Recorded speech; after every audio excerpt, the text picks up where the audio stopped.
What's up, my friends? Joey B here once again with another World War III scenario report for Sunday, January 1st, 2012. And this first article I want to kick things off with here is from the Extinction Protocol, and it reads, Iran to begin long-range missile tests during naval drill in the Gulf. And it says here, Iran has said it is set to begin tests of long-range missiles in the Persian Gulf on Saturday. Shorter and longer range ground-to-sea, surface-to-surface, and surface-to-air missiles will be tested on Saturday, Navy Deputy Commander Admiral Mahmoud Mousavi told the semi-official Fars news agency. And apparently India is to revamp its submarine fleet amidst rising naval tensions in the region.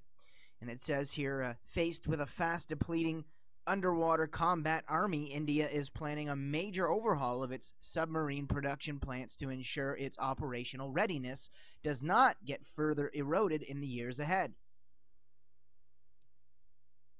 The chief of Mossad has reportedly hinted that a nuclear-armed Iran does not necessarily pose an existential threat to the Jewish state. The spokesman for Iranian Navy's Velaya 90 war games in the Strait of Hormuz says 3 of Iran's newest domestically manufactured Ghadir-class submarines are actively present in the naval drills. And according to Ron Paul, Iran is no threat to U.S. security. Hormuz Strait vital to world economy reads the title of this article, and it says here, head of Mali's National Security and Foreign Policy Committee, Aladdin Boroujerdi, says global economy highly depends on the flow of oil through the Strait of Hormuz. An American investigative journalist says the al-Qaeda is a fairytale terrorist group made up by the Central Intelligence Agency and the Israeli spy agency Mossad. And I know my subscribers are no stranger to that. As we know, the nickname floating around out there is al-Qaeda. Secretary of Iran's Supreme National Security Council, Sayed Jalili, says Iran will deliver a crushing response to any threat against the country and make the enemies rue the day. More saber rattling here as the U.S. apparently sets the stage for war against Iran. I mean, like we didn't already know, and I told you about the strategic positioning, how they're, obviously in Iraq and Afghanistan, and they're the countries on the each side of Iran.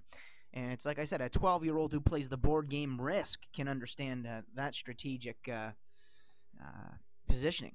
Anyhow, it says here, the recent allegations made by the United States against Iran have set the stage for a war against the Islamic Republic. A war that I'm against, I might add, and everybody should be against. And not because we're against our government and anti-government and not because we're terrorists like they want to make us believe, but because we don't approve of any war from any nation who wants to take military action. At least that's my stance on it. I'm not only against the U.S. waging war against Iran. I'm against Iran waging war against the U.S. But the problem is, someone's going to take initiative, and I'm sure we can all guess who that is. I won't even speculate. Okay, and then someone's going to have to defend themselves. And in the end, it's like we always say, it's the military-industrial complex and the whole war scenario is just another tool of the elite for depopulation and control over the masses. Okay, and this has been the plan from the very beginning. If you go back and read some of Albert Pike's work, 3 world wars to collapse the world into a one world government. And that's what this is all about. The Iranian envoy to Germany says a new round of nuclear talks between Iran and the world's 6 major powers will resume after all its conditions are agreed upon by both sides. And obviously, they're trying to tie Iran to 9/11 to justify going to war over there. And it's like I said, did they not already go to war over this? And anyways, it says here, senior U.S. analyst believes Western media reports about Iran's complicity in the 9/11 terror attacks are nothing more than a tapestry of recycled fabrications and distortions of fact from a bizarre cast of characters. A senior Iranian commander says other countries will not join hands with the United States in imposing sanctions on Iran's oil sector, as such a move would inflict heavy losses. And as the title alludes to here, Iran oil ban will take toll on world. And obviously I've shown you articles in the past talking about how this would, what type of ramifications this would have on the global economy. The Iraqi Prime Minister describes the end of U.S. military presence in the country a great success, designating December 31st as the National Day of Iraq. Apparently, tensions between Qatar and the King of Saudi Arabia are rising to a boiling point, as this article alludes to here. And it says here, following revelations about Qatar's plan to overthrow the Saudi Arabian monarchy, tensions between the two countries have reached a new level over adherence to Wahhabism. I'll also going to link you up with this video here. And it says, Syria has been the scene of clashes during the past months, which the government says is created by the armed groups supported by NATO and the West to destabilize the country. And I've already talked a lot about this as well, and how they destabilize areas before they move in. And we've seen these methods and approaches taken in previous wars on other areas, such as Afghanistan, Iraq, etc. And here's another video I'm going to hook you guys up with in the links in the description box below the video. And it says here, Western media reports contradict reality on the ground in Syria, according to the Arab League that points the finger to U.S. agenda to dominate Middle East resources. And I've also talked a lot about that, on how all these wars are basically based on the control of resources. And that's what we see going on in the Middle East, and that's what we see going on in the South China Sea, and that's what we see going on up in the Arctic, The U.S. has signed a deal to sell over $3 billion worth of missiles and related technology to the United Arab Emirates.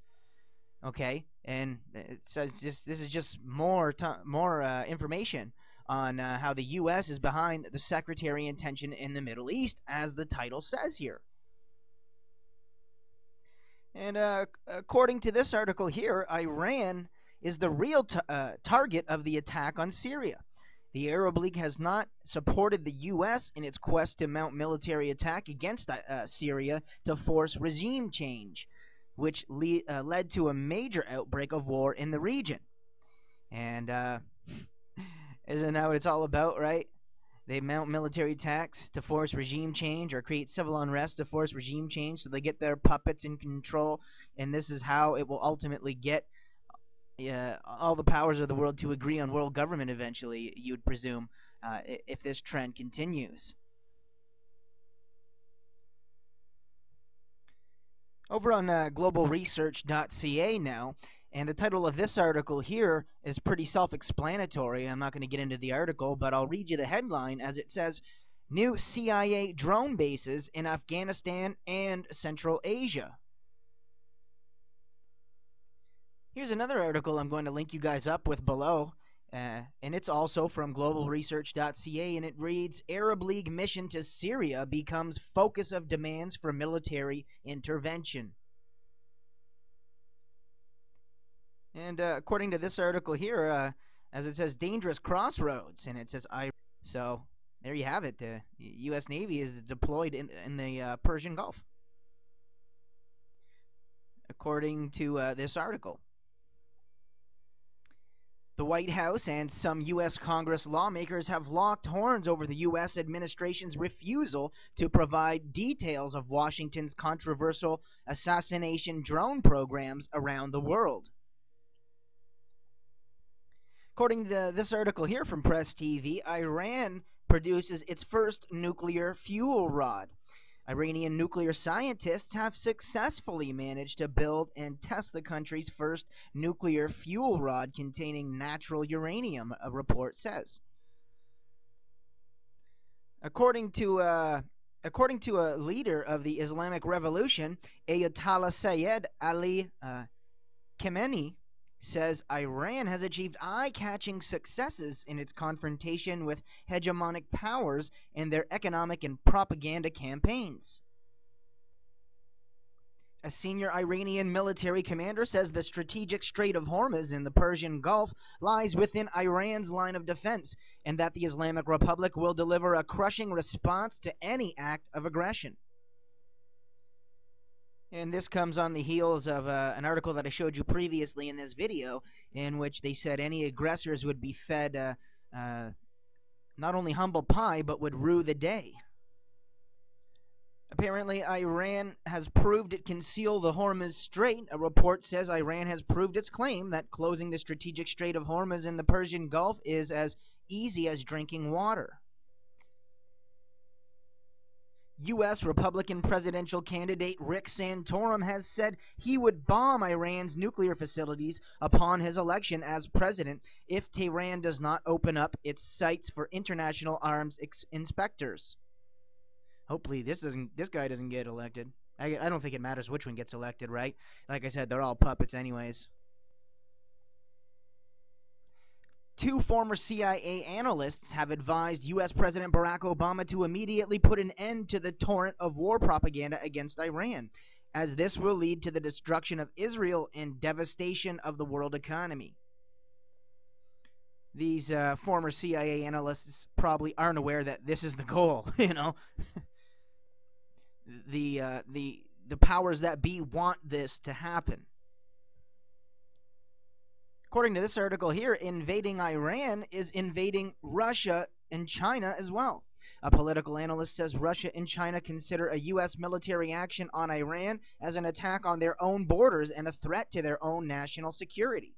And I've talked a lot about that in the strategic positioning, you know, I'm not going to get into it again due to lack of time here, but just go back, watch all my war updates, and you can get a full picture of what's going on here. And obviously Russia and China heavily rely on those economies close to them and the stability of those areas because they're right on their borders as well. So of course they're going to take you know, sides with them because it's in the best interests of their country. Pakistan and India are going to exchange lists of nuclear installations and facilities as part of measures not to attack each other's atomic sites. North Korea's government has called on people to throw their weight behind the country's new leader Kim Jong-un and protect him unto death. Apparently, the Taliban have struck a U.S. Bagram air base. The Taliban militants say they have struck the U.S. Bagram air base in the north of the Afghan capital, Kabul, with 9 missiles in an attack which left many casualties. More breaking news here. In the Horn of Africa, it says U.S. proxy war in Somalia veers towards regional conflict. Ethiopia's anticipated invasion marks scramble for territory with Kenyan rival. Another article I'll link you up to, and don't forget to check the description box below the video for articles that I didn't show you in the video even because I didn't have time to get to them. But it says here, the American-Iranian Cold War in the Middle East and the threat of a broader war. And I'm going to go ahead and close off with this here article from the Extinction Protocol. And it reads, captured U.S. drone technology, radar evading missiles, and nuclear fuel rods. The crisis with Iran just got more dangerous. And see, this is what seems to be more fear-mongering here. Oh, look, they got our technology. Now they can make radar evading missiles that we might not see. They got reverse engineered our nuclear fuel rods. Oh, we got to be scared. There's going to be... Anyways, it's just good to be aware, people. Don't let it drive you crazy because there's nothing you can do about it. And let's just hope cooler heads prevail in the end. Much love and God bless, my friends.